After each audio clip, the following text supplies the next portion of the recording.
నమస్తే. ఇవాళ మన స్టూడియోలో ఐకాన్ ఆస్ట్రాలజర్ గట్టుపల్లి సురేష్ బాబు గారు ఉన్నారు. గురుగారితో మాట్లాడదాం. గురుగారు నమస్కారం. జై శ్రీమన్నారాయణ. గురుగారు, ఈసారి మనకి హోలీ ఎప్పుడు వచ్చింది? 2025లో. సాధారణంగా హోలీ అనగానే యూత్ అందరూ కూడా రంగులు పూసుకోవడం ఇవన్నీ చేస్తూ ఉంటారు. అసలు హోలీ రోజు మనం చేయాల్సింది ఏంటి? ఎందుకంటే చాలామందికి తెలియదు.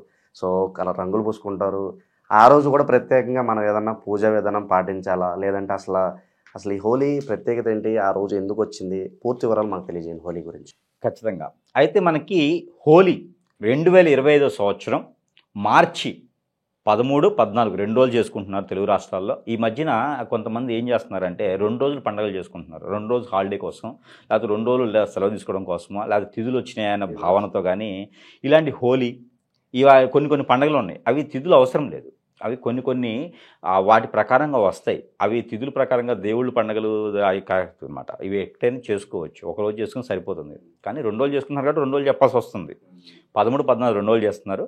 కానీ నా ప్రెడిక్షన్ ప్రకారంగా హోలీ వచ్చేసి ఈ మార్చి మాసం 2025 సంవత్సరంలో 13 సాయంత్రం 13 నైట్ 11 గంటల 6 నిమిషాలకి హోలీ దహనం చేసుకోవచ్చు. తెల్లవారితే 14వ తారీఖు. ఈ 14వ తారీఖున హోలీ పండుగ చేసుకోవచ్చు. ఈ 14వ తారీఖున హోలీ పండుగ ఎలా చేసుకోవాలో ఇప్పుడు మొదలు పెడతాం. హోలిక దహనం అన్నారు. అసలు ఈ దహనం ఎందుకు చేయాలి? దేనికోసం ఈ దహనం? ఖచ్చితంగా. అయితే ఈ దహనం గురించి చెప్తా. అయితే మనకి టైమింగ్ హోలీ దహనం వచ్చేసి ఈ 13వ తారీఖు. ఈ 13వ తారీఖున మనకి సాయంత్రం నైట్ చేస్తారు. హోలీ దహనం అంటే నైట్ చేస్తారు. 11 గంటల 6 నిమిషాలకి మొదలవుతుంది. ఈ హోలీ దహనం అయిపోయిన తర్వాత తెల్లవారిన తర్వాత హోలీ పండుగ అనేది మనము చేసుకోవడం జరుగుతుంది. ఈ హోలీ పండుగ వచ్చేసి ఉదయం 5 గంటల 40 నిమిషాల నుంచి ఇక వాళ్ళు నైట్ అంతా చేసుకున్నా మనకేం సంబంధం లేదు. దేవుని పూజ కానీ, దేవుని దగ్గరికి వెళ్ళడం కానీ, దేవుని ఆరాధన కానీ చేయాలంటే ఉదయం పూట చేసుకుంటే మరీ మంచిది. హోలీ రోజున తర్వాత ఆనందాలతో తులుతూవచ్చు. అయితే మన తర్వాత ఈ హోలీ పండగ ప్రాసిద్ధి ఏంటి అంటే, హోలీ పండగ అనేది మనకి నరసింహస్వామి అనేది మీకు ఐడియా ఉంది.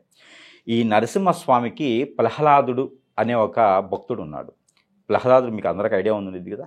నరసింహస్వామికి ప్రహ్లాదుడు అనే భక్తుడు ఉన్నాడు. ఈ ప్రహ్లాదుడికి ఒక చెల్లి ఉంటుంది. ఆవిడ హోలికాదేవి అని చెప్పేసి ఒక చెల్లి ఉంది. ఇది మనకి నార్త్ ఏరియాలో బాగా చేస్తారు. నార్త్లో ఈ హోలీ పండుగ అనేది చాలా బ్రహ్మాండంగా చేస్తారనమాట. అయితే ఆ ప్రహ్లాదుని చెల్లి హోలికాదేవి, హోలిక అంటారు, చిన్న పాపే ఆవిడ, హోలికాదేవి. ఈ ప్రహ్లాదుడు వచ్చేసి చాలా నరసింహస్వామికి పుణ్యభక్తుడు అనమాట. అయితే ఈ ప్రహ్లాదుని చెల్లి కూడా నారాయణ అంటూ నరసింహస్వామికి సంబంధించినటువంటి భక్తురాలు. ఈ ప్రహ్లాదుని నాన్న ఎవరైతే ఉన్నారో, ఈ ప్రహ్లాదుని ప్రహ్లాదుని చంపాలి అనే ఒక కోరిక ఉంటుంది. ప్రహ్లాదుడు నాన్న వచ్చేసి శివుని భక్తుడు, ప్రహ్లాదుడేమో విష్ణుమూర్తుడు. ఇద్దరూ భావమమతులైనప్పటికీ ఈయన శివుని భక్తుడు, ఈయన ఇష్టు భక్తుడు. అయితే ప్రహ్లాదుడు నారాయణ అంటే ఆయనకి నచ్చదనమాట. ఆ తర్వాత చెల్లి పుడుతుంది ప్రహ్లాదుడికి. చెల్లి కూడా అదే పరిస్థితిలో ఉంటుంది. అయితే ఇద్దరికి ఎవరైతే అన్న చెల్లి ఉన్నారో వీళ్ళిద్దరిని ఒకేసారి హింసించాలి అని చెప్పేసని వీళ్ళిద్దరి జుట్లు ఏవైతే తల ఉంటుందో ఇద్దరి తలలు కలిపి ముడివేసి ఇద్దరిని ఒకేసారి దహనం చేయాలని చెప్పేసి చేస్తారు. ఈ దహనం చేసేస్తే ఇంకా రారని చెప్పేసినప్పటికీ అప్పుడు నారాయణతో పాటు అగ్నిదేవుడు ప్రత్యక్షం అవుతాడు. అగ్నిదేవుడు ప్రత్యక్షం అయ్యేసి ఈ ప్రహ్లాదులో నాన్నని ఇబ్బంది పెట్టకుండా, అటు నరసింహస్వామిని ఇబ్బంది పెట్టకుండా, ఏదైతే ఈ వెంట్రుకలు ఉంటాయో ఈ వెంట్రుకలు కలిపి ఉన్నటువంటి వెంట్రుకలను కట్ చేసి ఈ వెంట్రుకలు తీసి దహనం చేసేసి వాళ్ళిద్దరిని నేను హతమార్చి చేశానని చెప్పేసి ఒక ఓరవరి పోకారు పుట్టిస్తారు. ఇది దహనం. దాని ద్వారా వాళ్ళలో ఉన్నటువంటి నెగిటివిటీ పోతుంది, రిలేషన్షిప్ బలపడుతుంది. అంటే ఇప్పుడు ఈ ప్రహ్లాదుల మీద వాళ్ళ నానుకున్నటువంటి ద్వేషం పోతుంది. పోయిన తర్వాత ఇతని విలువ తెలుస్తుంది. అగ్నిదేవుడు వీళ్ళిద్దరిని దాచిపెడతాడు. ప్రహ్లాదుని హోలికా మాత అని చెప్పి హోలికాదేవి, ప్రహ్లాదుని చెల్లి, వీళ్ళిద్దరిని దాచిపెడతాడు. వీళ్ళిద్దరిని దాచిపెట్టడం ద్వారా దూరమైనటువంటి కూతురు కొడుకుని ఆలోచించుకుంటూ ఏ దేవుడైతే ఏమి, ఏ భక్తుడైతే ఏమి, నా కొడుకు కూతుర్ని దూరం చేసుకున్నా నా అజ్ఞానం వల్ల అని చెప్పి ప్రహ్లాదుల నాన్న బాధపడుతూ ఉంటాడనమాట. ఇది తెలియజేయడం ద్వారా రిలేషన్షిప్కి కొడుకులంటే ఏంటి, కూతురంటే ఏంటి, రిలేషన్షిప్ ఏంటి, ఎలా పెంచుకోవాలనేది బాగా సూచిస్తుంది. తర్వాత విష్ణుమూర్తి ప్రత్యక్షమయ్యేసి ఆయన ఎవరో కాదు, నీ యొక్క నీ యొక్క అహంకారాన్ని తించేసేదానికి నా స్వరూపంగా నేను పుట్టించానని చెప్పేసి అని ప్రహ్లాదుడు వాళ్ళ నాన్నకి చెప్పడం జరుగుతూ ఉంది. ఇది ఒక ఘట్టం. దీని ద్వారా ఆ రోజు అగ్నికి ఆహుతి అయ్యారు అనే ఒక భావనలతో ఉన్నటువంటి తండ్రి, ఆ తండ్రి పడేటువంటి ఘోష ఏదైతే ఉందో ఇవి తెలుసుకోవడం ద్వారా చైతన్యం రావటం అంటారు. దీని ద్వారా మొదలైంది కథ.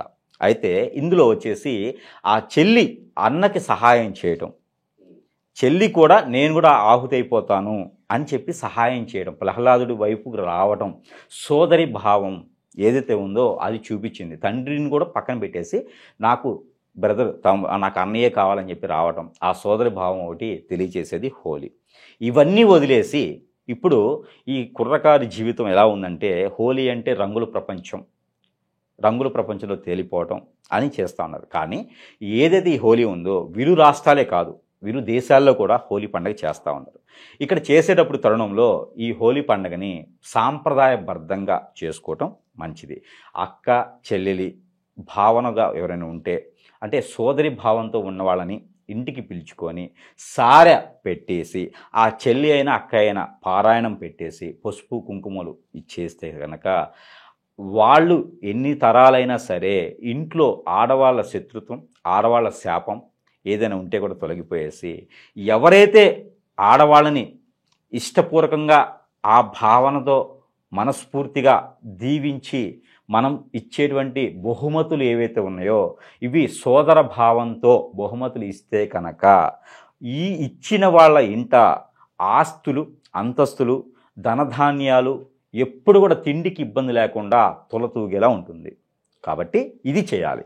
పసుపు కుంకుమ గంధము ఈ యొక్క ఏవైతే ఉన్నాయో, పసుపు కుంకుమ గంధంతో పాటు చున్నం ఇలాంటి ఏవైతే ఉన్నాయో అవి ఇవ్వడం ద్వారా వజ్ర వైడూర్యాలు మణిమాణిక్యాలు కూడా ఇవ్వచ్చు. చెల్లికి అక్కకి ఎంతైతే మనం సమర్పిస్తామో, ఎంతైతే మనం బహుమతిగా ఇస్తామో ఆ బహుమతి ఇచ్చినంత వేరు రూపంగా ఆ అమ్మవారు దయచేసి మనకు మళ్ళీ ఇచ్చేలా ఉంటుంది. ఇది హోలీ పండగ చేసే విధానం. ఈ రోజుల్లో 4 రకాల కలర్స్, ఓ 4 గుడ్లు మొహం మీద పాల్గొట్టుకొని ఎండలో తిరిగేసి ఈ వాళ్ళకి హార్మోన్స్ ఇంబ్యాలెన్స్ ప్రాబ్లమ్స్ వచ్చేసి కొన్ని రకాల ఇబ్బందులు కూడా పడతారనమాట. అయితే మరొకటి ఉంది. ఈ కాలంలో అప్పట్లో కాలం ఎలా ఉండేదంటే ఎండాకాలం 4 నెలలు, చలికాలం 4 నెలలు, వర్షాకాలం 4 నెలలు సరైన పంటలు పండేవి బాగుండేది. ఈ రోజుల్లో కాలం మారిపోయింది. మారిపోయిన మీదట సైంటిఫిక్గా కూడా ఎండాకాలం వస్తుంది మనకిప్పుడు. ఇప్పుడు మార్చి ఏప్రిల్ నెలలోనే హోలీ వస్తుంది ప్రతి సంవత్సరం కూడా. ఎండాకాలం వస్తుంది. ఎండాకాలం రావటం వలన మనము ఇప్పటివరకు కూడా ఈ చలికాలంలో ఉండుంటాం. దానికి ముందు కాలం అంతా చలికాలం. చలికాలం అంటే మన చర్మం అంతా బిగుసుకుపోయి బ్లడ్ సర్క్యులేషన్ ఆగిపోయేసి కొన్ని చర్మ వ్యాధులతో ఉంటారు. వీళ్ళందరూ కూడా ఈ హోలీ పండుగ రోజున ఏదైతే కుంకుమ, పసుపు, కుంకుమ కూడా పసుపు, అప్పట్లో కుంకుమ ఉండేది కాదు, పసుపుతోనే కుంకుమ చేసేవారు. ఇప్పుడు కెమికల్తో చేస్తున్నారు. ఒరిజినల్ అయినటువంటి పసుపు కొమ్ములు ఏవైతే ఉన్నాయో అవి ముందు రోజు నానపెట్టి మరుసటి రోజు 14వ రోజున, అంటే 14వ తారీఖు, ఈ సంవత్సరం అయితే 14వ తారీఖు హోలీ రోజున ఆ పసుపు కొమ్ముల్ని దంచి ఆ నీటితో వేపాకు, అలానే కొన్ని రకాల ఆకులు ఉంటాయి, వేపాకు, మునగాకు, ఇలాగా చిక్కుడాకు, ఈ ఆకులు వేసేసి ఆ నీటిని స్నానంగా ఆచరిస్తే ఆ మనం చలికాలంలో ఉన్నటువంటి చర్మం ఏదైతే మనం పేలిపోయి పగిలిపోయి ఇలా ఉంటుంది కదా, ఆ చర్మం అంతా కూడా శుభ్రమయ్యేసి మనలో ఉన్నటువంటి ఎలర్జీస్ అన్నీ కూడా తీసేసి ఆ అనేజీ అంతా పోయేసి శుభ్రంగా ఉండేందుకు స్నానం ఆచరిస్తారు. ఇందులో బాదము, కుంకుడు, ఇలా కొన్ని రకాలు ఉంటాయి, చెట్లు క్రియలు ఉంటాయి కొన్ని రకాలు. వాటితో తలస్నానం కానీ స్నానం కానీ ఆచరించడం ద్వారా సైంటిఫిక్గా కూడా ఎండాకాలం వచ్చేదానికి మన చర్మము సహకరిస్తుంది. ఈ 4 నెలల పాటు ఎండాకాలానికి సహకరించే విధంగా మన చర్మం తయారవుతుంది. దానికోసము ఆ హోలీ రోజున అలాగ స్నానం ఆచరించడం ద్వారా మంగళ స్నానం అంటారు దాన్ని. పెళ్ళప్పుడు మంగళ స్నానం కాదు, ఈ హోలీ రోజు కూడా మంగళ స్నానం ఆచరించడం ద్వారా మనలో ఉన్నటువంటి రుమ్మతులన్నీ తొలగిపోతాయి. బాంధాలు, అలానే మనలో ఉన్నటువంటి రిలేషన్షిప్ మెయింటెనెన్స్ ఎక్కువవుతుంది. సో చెల్లి అంటే ఏంటి? గౌరవం.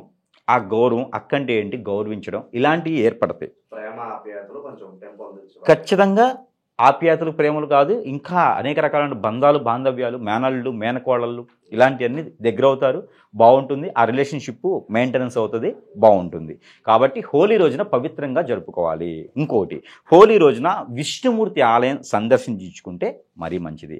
ప్రహ్లాదుని ఆలయం అంటే దొరకదు. విష్ణుమూర్తికి సంబంధించిన ఆలయం సందర్శన చేసుకోవడం, ఆ రోజున పొరోటాలు, చపాతీలు, పుల్కాలు, గోధుమకు సంబంధించినటువంటి తీపి పదార్థాలు కానీ, గోధుమకు సంబంధించిన పిండి పదార్థాలు ఏవైతే ఉన్నాయో ఇవి నైవేద్యం పెట్టడం, ఇవి ఎదుటి వాళ్ళకి ప్రసాద రూపంగా ఇవ్వడం కూడా మరీ మంచిది. అలానే ఆ రోజు ఉదయించేటువంటి సూర్యుడి కిరణాలకి ఎండినటువంటి నీటినే స్నానం చేయాలి, అది మంచిది. మనం కాగబెట్టుకొని పొయ్యిల ద్వారా బాయిలర్ ద్వారా కాకుండా ఉదయించేటువంటి సూర్యకిరణాలకి వచ్చినటువంటి నీటిని స్నానం చేయడం ద్వారా మంచిది. 5 రకాల ఆయిల్స్ ఏదైతే వేప నూనె, ఆముదము, అలానే నువ్వుల నూనె, అలానే ఆవాల నూనె, వీటితో మనము బాడీకి అప్లై చేసుకొని ఆ ఎండలో కాగినట్టు నీటితో స్నానం చేయడం ద్వారా వీళ్ళకి రుమ్మతులన్నీ కూడా తొలగిపోతాయి. దీంట్లో పసుపు వేసి సూర్యకిరణాలకి కాగినటువంటి నీటిని కనుక స్నానం చేస్తే మనలో ఉన్నటువంటి ఆ చలికాలంలో పడ్డటువంటి రుమ్మతులను తొలగిపోయి ఫ్రెష్గా మన శరీరం ఆ ఎండకి సహకరిస్తుంది. కాబట్టి ఈ రకమైనది నాకు తెలిసింది, పురాణాల్లో ఉన్నది, మా పెద్దలు ఆచరించింది అయితే ఇది. ఈ రోజుల్లో 4 గుడ్లు మొఖాన్ని కొట్టుకొని 4 రకాల కలర్స్ చల్లుకుంటే రోగాలు వస్తాయి. ఇది హోలీ. నేను చెప్పింది హోలీ. ఇప్పుడు ఇది గోలీ, ఇప్పుడు కోహ్లీ అనమాట. ఇది అది కోయిలాగా కోహ్లీ అనమాట ఇప్పుడుది. సో ఈరోజు చేసేది ఇలా ఉంటుంది. కాకపోతే హోలీ అనేది పవిత్రంగా చేసుకునే దానికి ఉంది కాబట్టి ఈ రకమైనటువంటి పవిత్ర భావంతో చేసుకుంటే హోలీ పండగ బాగుంటుంది. ఇది కూడా పండగే. చాలా బాగా వివరించారు గురుగారు. మా తరపున అలాగే ప్రేక్షకుల తరపున మీకు కూడా హోలీ శుభాకాంక్షలు. మీకు కూడా అండి, ధన్యవాదాలు.